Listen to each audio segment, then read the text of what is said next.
Hey guys, and welcome back to my channel. Thank you for joining me for another video.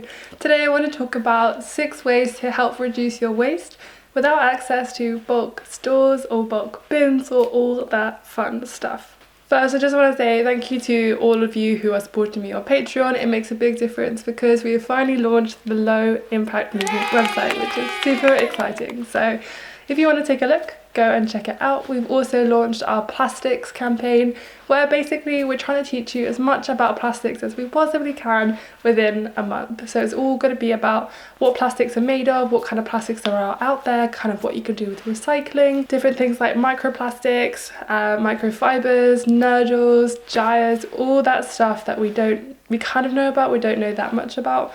And yeah, we just kind of want to show you what there is to know about it. Anyway, I will leave all the links in the description if you want to check it out, but for now, grab a cup of tea and let's get into the video.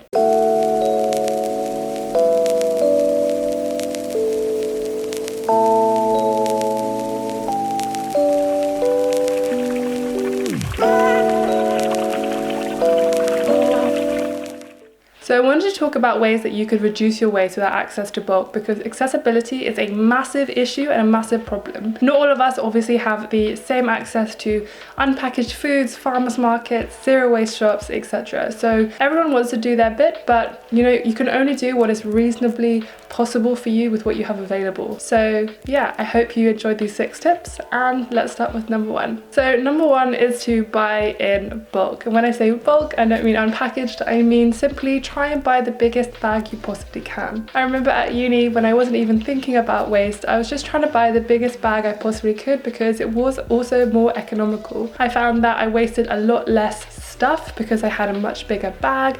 I used to buy 3 kilograms, 5 kilograms of pasta at a time and eat the same meals for a couple of weeks, but it does dramatically reduce your waste, especially because a lot of the stuff that is uncontrollable waste is food packaging, because it's one of the only essentials that we really obviously need. So by buying in bulk, you can also save a bit of money, but it can enable you to buy a massive load of food and basically only waste 1 bag if it can't be recycled or you can't, reuse it in any way. And sometimes with the big bags you can reuse them. Like I buy a 10 kilogram bag of oats because me and my sister both have porridge every morning, and the bag is, to be fair, it's made out of recyclable kind of like brown paper, but at the same time we still reuse it, and I send stuff out back with that, or I use it to kind of pack up some stuff that I have and store it away. So there are ways to reuse the bags if you want to, but yeah, it's just a great way to kind of reduce your food packaging by buying in bulk, or a big version really. So the second one is to buy in cardboard. If you can't buy in bulk or you don't have access to bulk unpackaged foods, then try and buy in basically just a more eco-friendly material. Plastic, as we know, it breaks down into tiny pieces of microplastic, and through our rivers it finds its way into the oceans. And microplastics are one of the biggest killers of marine life because of the tiny fragments looking like food and being mistaken for fish eggs, and plastic bags being mistaken for jellyfish. I mean, scientists still are not sure quite why animals are ingesting and deciding to eat the plastic, but one of the biggest reasons is they think that they get confused and think that it is stuff like fish eggs. So if you can opt for a slightly more environmentally friendly packaging like cardboard, which if you have a vermicompost, which means you have worms, they actually eat the cardboard and they turn it into much more fertile soil. So that is one way of going about it. Or of course you can recycle cardboard because that is widely recycled. If you don't have access to recycling, then there are other options as well. The third one, which might be slightly controversial, but I'm gonna say it anyway, and it's to reduce the amount of fish you're eating or just stop eating fish at all. And I say this because the fishing industry is one of the biggest polluters of plastic waste, and out of the 8 million tons of plastic waste that enters the oceans each year, the fishing industry is responsible for 1 million tons and is the leading cause of plastic pollution in our oceans. If you haven't seen the documentary Drowning in Plastic on the BBC iPlayer, I would highly recommend that you go and check it out because it talks about this topic a lot more in depth. It talks about how the fishing industry, they don't just lose fishing nets, but they purposely just discard and let them go to waste within the oceans. And it's obviously a big shame because lots of wildlife are getting caught in that net and they're dying, and they're also allowing those to break down because of the rough and tumble of the waves and the sun, and when it hits against the shore, against the kind of rocks, it basically again makes that stuff into microplastics and is very harmful for marine life. So you can reduce your waste by eating more plant-based and less fish, because also when you think about what fish comes in, it always comes in plastic packaging, or if you buy it from like a deli counter or something, it always seems to come in that paper which is lined again with plastic, and it's very, very, very hard to peel those two pieces apart.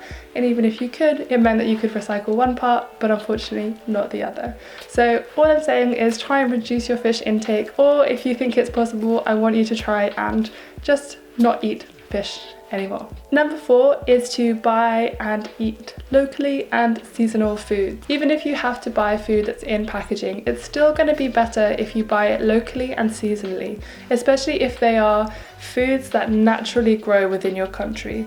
Obviously, it's not going to be more sustainable if you're eating, say, tomatoes that are out of season but have been grown in your country, because that will have taken a whole lot more amount of energy to grow those in a greenhouse or whatever than actually shipping it from, say, Spain. So try and eat locally, yes, but also seasonally, because then you know that the food is going to have taken a lot less energy to have been produced, because it would have been produced within season and it's local and natural to your country, your city, etc. When we think about waste, we always forget about kind of air miles and transportation across in lorries and all that stuff, and it's going to go a much shorter distance if you are buying it, if it's in your same country. Also, if you do have access to farmers markets, that is a really great way to eat locally and seasonally and support small farmers who are trying to, you know, use all the wonky and wonderful vegetables that they produce. Number 5 is to choose organic when you can. I know organic can be super expensive, so if you can't afford to do it, then don't worry and choose some of the other tips. But if you can choose even just one thing or all of your shopping once a week, twice a week, or whenever you're buying food, try and opt for more organic. And that's because organic vegetables tend to use lower levels of pesticides, and they don't use any manufactured herbicides or artificial fertilizers. They also have more environmentally sustainable management of land, which means that it promotes wildlife rather than damaging the ecosystems surrounding it. But of course, only do what is available to you and what is feasibly possible for your situation. So if you can get hold of organic food and it is affordable, please do so. But if you can't, try one of the other tips instead. And the last one is to choose wonky and wonderfully ugly vegetables and fruit.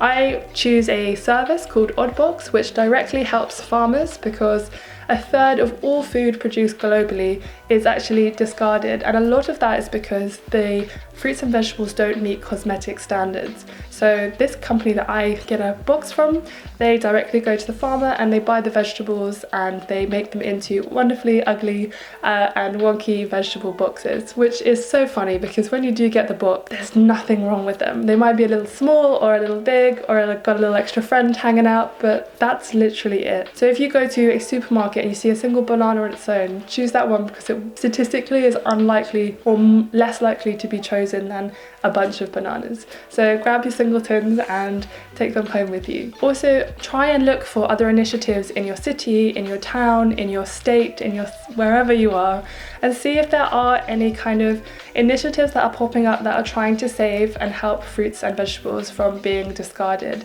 So by helping companies who are directly trying to fight food waste, you can be part of the solution and not part of the problem. Also in the UK, there's a company called Reduce, the guy Tom I work with sometimes, who's really wonderful, and they take a lot of fruits and vegetables which would have gone to waste and they turn them into juice. They turn them into a new product that can be actually used instead of wasted. I mean, he was telling me that grapes that fall off their vines are useless and they can't get sold because no one wants to buy a box of grapes that aren't on their vine. So they would have just gone to waste instead. But Instead, he turns it into juice. Anyway, I've talked for a long time. So thank you so much for watching this video. I hope you enjoyed it and got something out of it. Please check out our website, thelowImpactMovement.org. And if you want to support me on Patreon, obviously that would be wonderful. And thank you to my patrons who are already supporting me. Check out our plastics campaign. And yeah, I will see you very soon for another video. Please give it a like if you liked it, because then I know that you like these kinds of videos and I will make more. Anyway, thank you so much for watching, and I will see you very, very soon. Bye.